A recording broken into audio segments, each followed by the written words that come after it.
Assalamualaikum warahmatullahi wabarakatuh. Apa kabar teman-teman dosen pengampu di saat ini? Saya harap semua sudah siap ya untuk melihat materi yang luar biasa dan menarik sekali ini.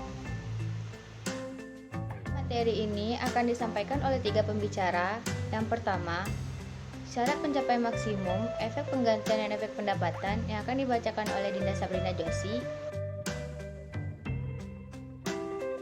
Kemudian, kasus nilai guna yang akan dibacakan oleh AS Novia Melia.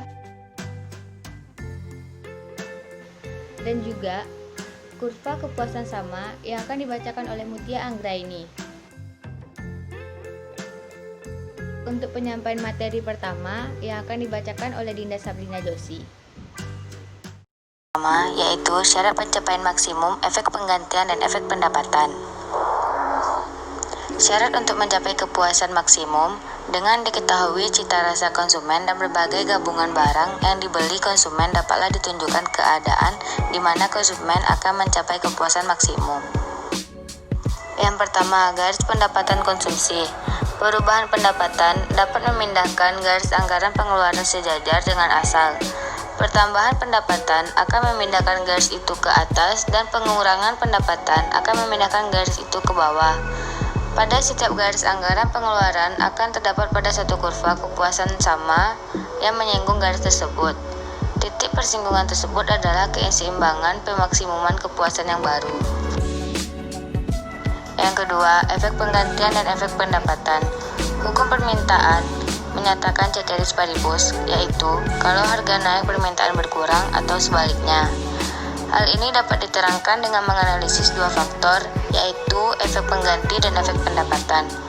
Penurunan harga akan menambah permintaan karena konsumen lebih banyak mengkonsumsi barang itu dan mengurangi konsumen barang lain atau efek penggantian. Penurunan harga menambah pendapatan real konsumen dan kenaikan pendapatan real ini akan menambah konsumsi. Teori nilai guna menunjukkan kepuasan relatif yang diperoleh seorang konsumen dari penggunaan berbagai komoditas. Kepuasan atau kenikmatan yang diperoleh seseorang dari mengonsumsikan barang atau jasa. Kepuasan yang muncul dari konsumsi ini merupakan kemampuan memuaskan keinginan atas barang atau jasa dari suatu aktivitas. Utility marginal menunjukkan utilitas tambahan yang diperoleh dari suatu unit tambahan konsumsi dari suatu komunitas. Berarti penambahan kepuasan sebagai akibat dan penambahan penggunaan satu unit barang tertentu. Marginal memotong sumbu datar sesudah jumlah 8 yang menunjukkan nilai guna adalah negatif.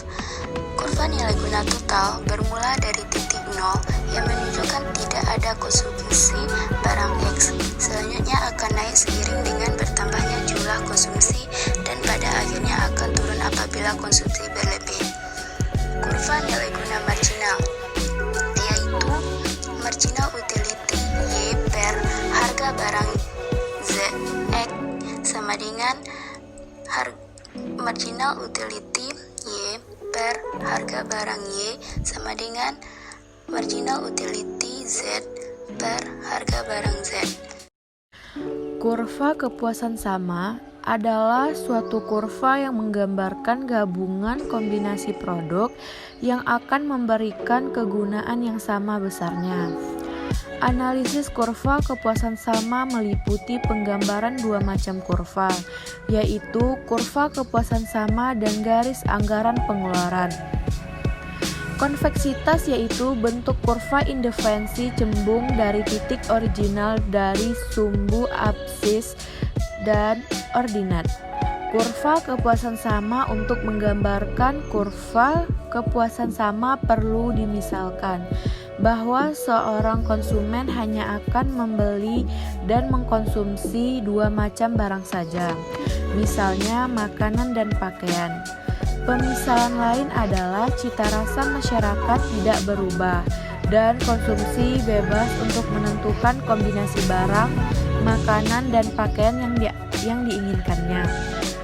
Tingkat pengganti marginal yaitu pengganti yang menggambarkan besarnya pengorbanan ke atas konsumsi suatu barang untuk menaikkan konsumsi satu barang lainnya, dan pada waktu yang sama tetap mempertahankan tingkat kepuasan yang diperolehnya. Akibat dari tingkat pengganti marginal yang semakin kecil tersebut, maka kurva kepuasan sama semakin lama semakin kurang kecondongannya, atau bentuk kurva kepuasan sama adalah cekung ke titik nol. Setiap kurva kepuasan sama menggambarkan suatu tingkat kepuasan tertentu. Kurva yang lebih tinggi menggambarkan tingkat kepuasan yang lebih besar, yang digambarkan oleh kurva yang berada di bawah. Kurva yang pertama adalah lebih sedikit jumlahnya. Ini berarti kepuasan yang diperoleh lebih sedikit. Garis anggaran pengeluaran kurva kepuasan sama menggambarkan keinginan konsumen untuk memperoleh barang-barang dan kepuasan yang akan dinikmati dari mengkonsumsi barang tersebut. Di dalam kenyataannya, konsumen tidak dapat memperoleh semua barang yang diinginkannya, sebab ia dibatasi dengan pendapatan yang dapat dibelanjakan. Dengan demikian, permasalahan yang dihadapi konsumen adalah bagaimana ia harus membelanjakan pendapatan yang pada sehingga pengeluaran tersebut menciptakan kepuasan yang paling maksimum.